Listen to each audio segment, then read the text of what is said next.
c'est un ossement. Quand tu es mort, tu es un ossement desséché. Il dira à celui qui est au fond de la maison, y a-t-il encore quelqu'un avec toi?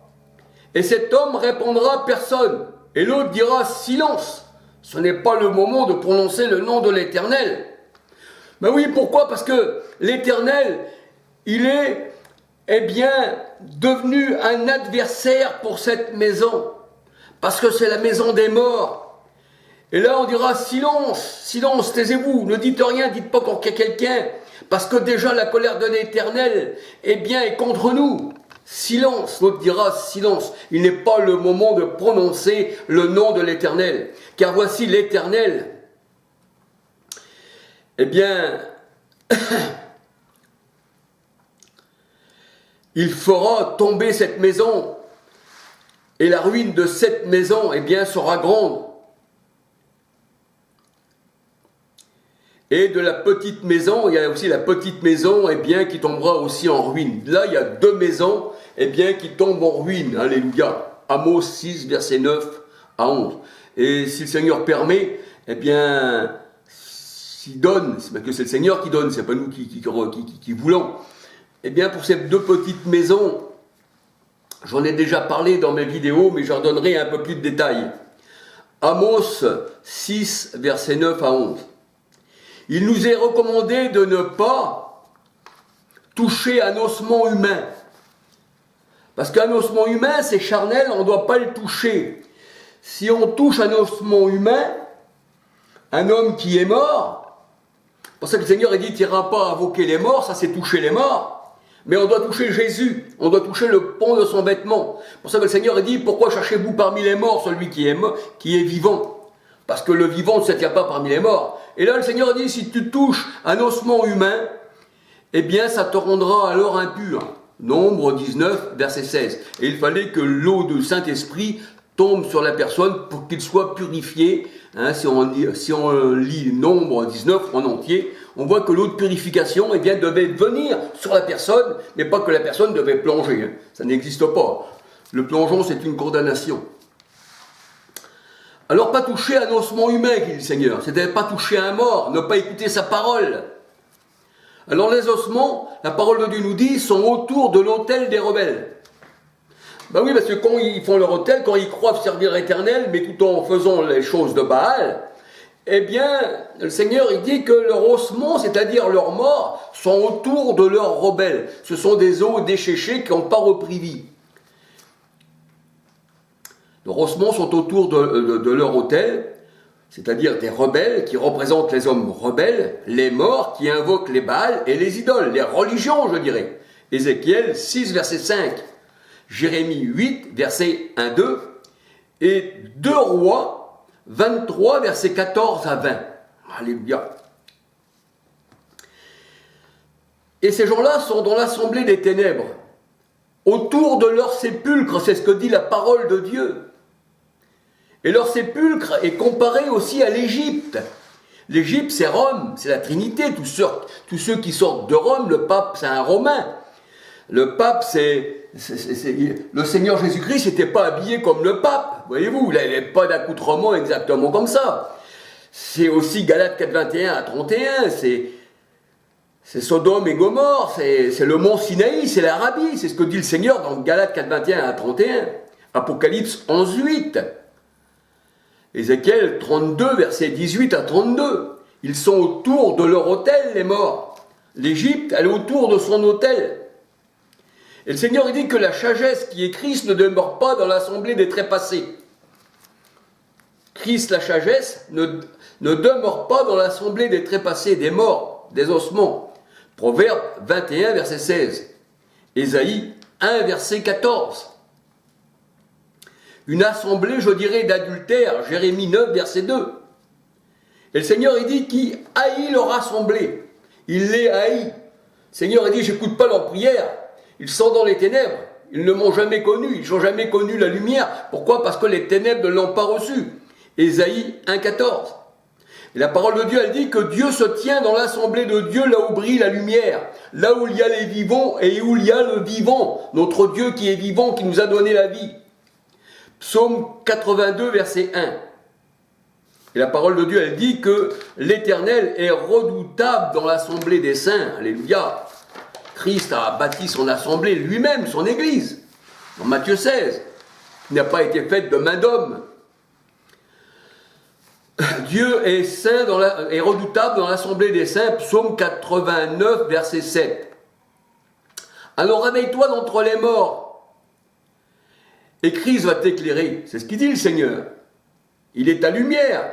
Dans l'ombre de la vallée de la mort, une lumière s'est levée, dans le territoire des païens. Alors le Seigneur, là, il parle encore aujourd'hui, il dit dans l'Apocalypse 18,4, sortez des tombeaux, mon peuple, des cimetières. Sortez et vivez, et je mettrai sur vous des nerfs, je mettrai sur vous de la chair, et je mettrai mon esprit en vous. Et vous sortirez des tombeaux, sortez de ces assemblées des morts.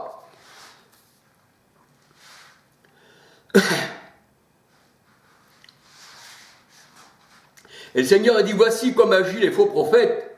Ils aiment le bien, voici comme agissent les faux prophètes. Ils aiment le mal et haïssent le bien. Ils avalent la chair de dessus les os. Ils avalent la chair de dessus les os. Ça, c'est symbolique. Ça veut dire, ces faux prophètes, quand ils parlent à quelqu'un, ils avalent la chair de dessus les os. Ça veut dire qu'ils rendent les os, sans chair, sans nerf et sans vie. Ils avalent la chair de dessus les os. Le contraire, la parole de Dieu, elle dit, le contraire de ce que Dieu fait. Michée 3, versets 1, 2, 3. Pourquoi? Parce que le Seigneur, sur les ossements desséchés, lui, il n'a pas avalé la chair de dessus les os, mais au contraire, il a mis des nerfs, il a mis de la chair, il a mis son esprit, et c'est devenu l'armée de Dieu. Alléluia. Ézéchiel 37, versets 1 à 14. Alors, je voulais simplement, par ces paroles, partager avec vous. Je ne dis pas, croyez à ce que je vous dis. C'est le Seigneur qui convainc. Nous, on parle seulement, on est que des instruments de Dieu. Et celui qui rejette qui nous rejette, le Seigneur a dit, celui qui vous rejette me rejette, parce que ce n'est pas vous qui parlez, mais c'est l'Esprit Saint qui parle en vous. Et nous croyons aussi être de Dieu, comme disait Paul. Alléluia.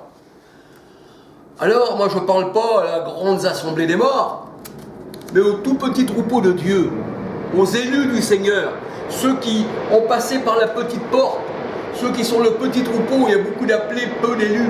Et le Seigneur a dit, ça fait comme Noé, où 8 furent sauvés à travers l'eau. À travers l'eau. Alléluia. Sauvés du désastre. Sauvés du monde. Parce qu'il a étendu sa main, comme je vous dis, et il nous a enlevé des eaux, Apocalypse 17 à 15.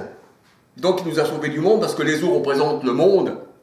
Et c'est pour ça que le Seigneur a dit dans sa parole, qu'il attire tous ses élus à lui. J'attirerai tous mes élus à moi, je les attire. Je les mets dans mon filet. J'ai jeté le filet à la mer dans les grandes eaux, et j'attire ce qui est à moi, je les prends, et ce qui n'est pas bon, je les rejette à la mer, un peu comme les cochons qu'on replongeait dans la mer. Voyez-vous, c'est ça la parole du Seigneur. Alléluia. Le Seigneur a donné sa vie pour nous, parce qu'on est à lui, alléluia. On l'a mis à la croix, on a voulu lui briser les os, mais les gens du monde ne peuvent pas briser les os. Ne peuvent pas briser, c'est-à-dire les descendants, les élus, ils ne peuvent pas briser les os des élus du Christ. Alléluia. Aucun de ces os n'a été touché, parce que on fait partie de son corps, parce que nous sommes son assemblée, parce que nous sommes les membres de son corps. Et d'ailleurs, il le dit le Seigneur, dans 1 Corinthiens 12, je crois, oui, 12. La main ne peut pas dire au pied, l'oreille ne peut pas dire, et l'œil ne peut pas dire. C'est ça, dans un corps, il y a plusieurs membres, et on ne peut pas briser tout ça. Alléluia. Parce que l'Église ne peut pas être brisée par la main de l'homme. Alléluia. Alors, gloire au Seigneur, que le Seigneur vous bénisse. Je dis un petit bonjour à tous. Et croyez-moi, mes frères et sœurs, je vais vous téléphoner, c'est vrai. Patientez un peu, mais je vais vous téléphoner. Parce que j'ai plusieurs choses à faire. Et je tourne un peu, voyez-vous, c'est ça. Mais je ne vous oublie pas. Que le Seigneur vous bénisse tous, alléluia. Ceux, bien sûr, qui appartiennent au Seigneur, alléluia. Je ne parle pas pour les autres. parce que les autres sont dans les ténèbres, et ce sont des ossements desséchés, alléluia. Et ils ont mis bien leurs ossements autour de leurs autels. Ça, c'est les religions, c'est les papes, c'est tout ce que vous voulez, c'est la franc-maçonnerie, c'est les jésuites, c'est tous ceux qui se disent avoir un sens spirituel, mais qui n'ont pas connu le Seigneur. Alors le Seigneur a dit, tu parais être vivant, mais tu es mort, tu fais partie des assemblées des morts. Que le Seigneur vous bénisse, que le Seigneur vous garde et qu'il vous donne un esprit pour comprendre ces choses-là. Et étudiez encore les eaux desséchées et tout. Vous allez trouver encore autre chose. Il y a beaucoup de choses encore à découvrir parmi ces eaux desséchées et ces eaux qui reprennent vie et ces eaux qui sont rejetées et dispersées. Tout ça, c'est des symboles que le Seigneur va nous faire comprendre. Alléluia. Soyez bénis, vous qui appartenez au Seigneur et qui peut-être appartenez-vous peut-être pas encore au Seigneur, ne faites-vous pas partie encore de son assemblée des vivants, qui fait encore partie des morts, mais le Seigneur, il mettra sur toi des nerfs, il mettra sur toi de la chair, il mettra ton esprit en toi, et tu feras partie de l'assemblée des soldats de Christ, qui combattent, eh bien, ces gens qui combattent contre le Seigneur. Alléluia. Soyez bénis, que le Seigneur vous garde. À la prochaine vidéo, si mon Dieu le veut. Alléluia.